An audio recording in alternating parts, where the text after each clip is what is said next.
নমস্কার বন্ধুরা, আমার স্টে উইথ সৌভিক চ্যানেলে সবাইকে স্বাগত।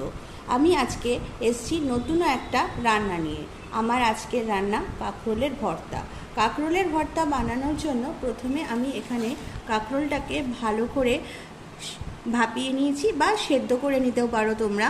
ভালো করে ভাপিয়ে নেওয়ার পর এবার এর জন্য আমি ব্যবহার করছি এখানে সামান্য দুটো পরিমাণে পেঁয়াজ কুচি আর শুকনো লঙ্কা।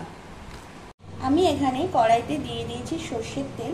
এবার আমি এর মধ্যে নুন দিয়ে দিলাম, আর এর মধ্যে দিয়ে দিচ্ছি আমি শুকনো লঙ্কা। শুকনো লঙ্কাগুলোকে আমি হালকা করে ভেজে নেব। নুনটা দেওয়ার কারণ একটাই, এইভাবে নুন দিয়ে নিলে শুকনো লঙ্কাটা কিন্তু মচমচে থাকবে আর কিন্তু নরম হবে না। সেই জন্য আমি তেলের মধ্যে সামান্য পরিমাণে নুন আমি দিয়ে নিয়েছি। এবার আমি ওই তেলের মধ্যে দিয়ে দিচ্ছি পেঁয়াজগুলো।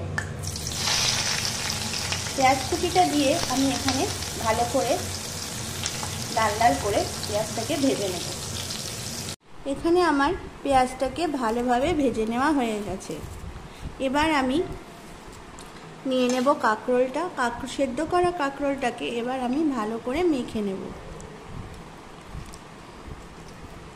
এবার আমি এর মধ্যে দিয়ে দিচ্ছি সামান্য পরিমাণে নুন, দিয়ে দেব এখানে ভেজে রাখা পেঁয়াজ,